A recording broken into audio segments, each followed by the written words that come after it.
Hello friends and YouTube and friends on YouTube. Today we are going to be measuring the entire house. So gear up, get along for the ride, and well, frankly, you're watching a video, so it'll be much quicker for you than it was for me. But you will see me start this process and I'll show you exactly how to do it on a piece of paper, just rough sketch and different symbols, what they mean, and how you can do it in shorthand as well. If you're following along for the ride, maybe doing some of your own remodeling, then this might be a big help.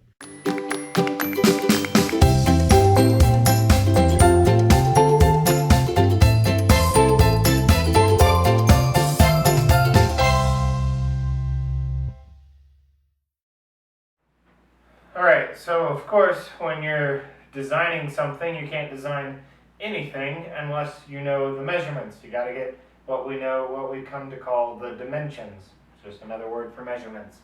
Of every space. So if you're literally doing the whole house like I am, then a good place to start is to literally measure the whole house.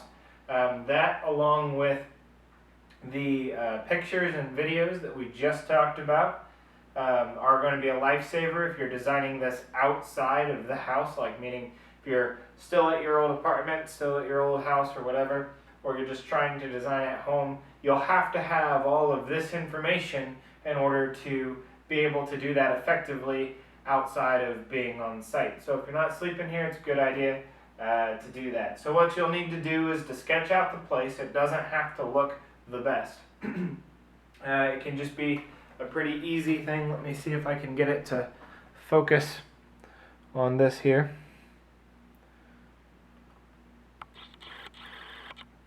Alright, so basically I've just sketched out this room and some of the neighboring rooms. You can see that I have these little boxes drawn out. Those are the windows that you see there and there. That one's right here. And then the doorways just look like this with little line marks. Basically what we'll be doing is measuring casing to casing. Since I'm a kitchen and bath designer, that's the way kitchens and baths are measured, and they're measured in all inches rather than foot dash however many inches. So casing to casing, when I say that I mean not the inside of the framing. This framing is called a casing here that frames out the windows and doors. You'll want to know the wall space. Think of it like you were hanging cabinets. You want to know the available space to hang cabinets.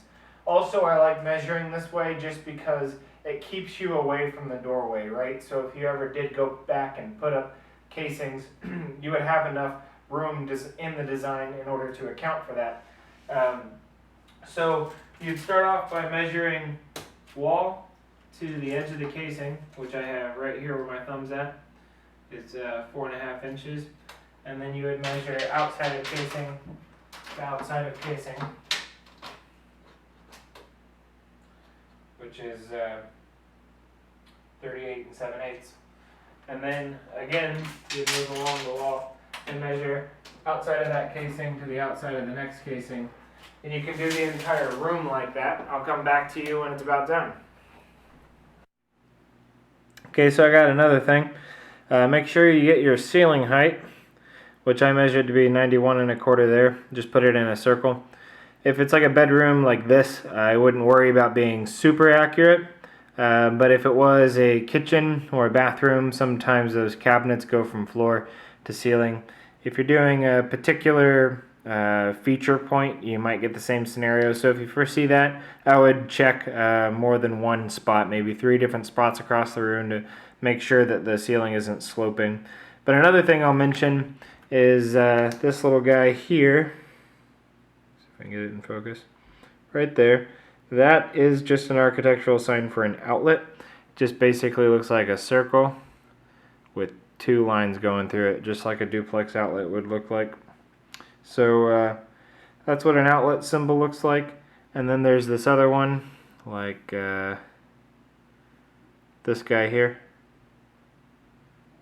That is what looks like a $sign. That is a switch. And of course, we won't have any idea if it's like this outlet over here on the floor, or if it's an outlet way up here because there's countertop there, or if it's a switch or what have you. That's what the photos were for. That's what the video was for. I'm not going to make you take all of those measurements just to see how high they are. You can kind of go back and infer exactly where on the wall they are, especially if it's going to matter for like a kitchen, then we might get into that later. Well, I finished measuring for tonight, and I already had the living room and formal dining and the original kitchen measured before I even looked at the house. So this is every other room, not including the basement. Got literally every measurement, but that's going to be extremely helpful whenever we're actually trying to design this elsewhere. So, hopefully you're still with me, because we're trying to start out the right way, not just dive into it. I can't tell you how many times I was seeing plaster chipping off the wall and I was flaking it. It's like, nope, nope, can't start demo yet. You got to do your prep work, you got to do it right, and go from there. Otherwise, you'll end up in a world of hurt later. All right, so we have every measurement for the entire house. I also went ahead and measured the garage, just simple length, width, where the windows were, and also the garage door openings and so forth. As I said earlier, we will be starting with the garage. That way we can save time making a good garage layout for our workshop as we're remodeling all of this. And so what's the next step, right? So I have all of these dimensions, but I don't have anything to actually put in it.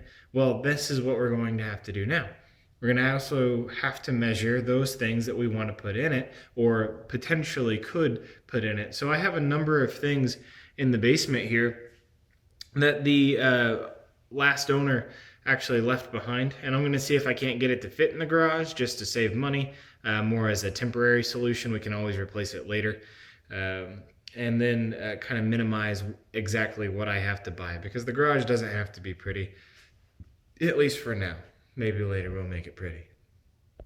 So we have this very sturdy work table. It looks to be pretty appropriate in length.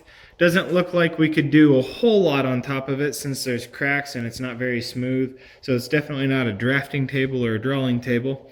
But we could definitely use it and maybe even throw something on top of it that's a little smoother and just screw it down for the meantime. So I'm going to measure this guy. We also have this little basement bar thing going on. Pretty much it's just shelving units. And I know the light's not on here. I'll get you a light. There you go. So pretty much just shelving units, different sizes. Again, not my choice of styling. And then we got more back here. So I'm going to go ahead and give these a measure. And they don't have to be super exact, but I would round up to probably the 1/4 inch. And measure depth, measure height, measure width. And that way, once we get to the drawing board, you'll see here probably next episode how this is going to fit into and why we're doing what we're doing. Hey guys, I just wanted to give you a little bit of an example of what exactly you're trying to measure. All those different things that you saw there in the basement is just a fraction of what I actually measured. So here's the items left behind that you saw there in the video, just the different things that you see in the basement, as well as some pallets that were in the back of the basement that I didn't have right there readily available. And then there was also a desk and an office in a different room of the house. On top of that, those are just items that I could potentially put in the garage, since that's what we're going to start to design first. The garage items, though, are items that I know I could put in the garage and or are already in the garage. So I had a number of different things there that I needed to account for. Additionally, on this list should be my car. I'm going to have to measure my car. I'm going to have to measure some of the tools after I get those tools, like say a table saw, or maybe I can work ahead of time and determine what size of table saw I would be allowed to fit, so I don't buy one that's just going to be too large. You'll see that later when we're actually designing the living room and different things with furniture. It's going to be more of a precursor to see what you can buy dimension-wise, rather than what the dimensions of the thing you bought is and then trying to make it work in the space. So anyway, if you like what you're seeing here as far as the notes and the organization is concerned, then go ahead and stay tuned to the end of the playlist when we talk about cloud servers and organization as far as taking notes and all of those things. But that's it for this one. Go ahead and stay tuned for the rest of the playlist, or click out and come back later. Thanks for watching.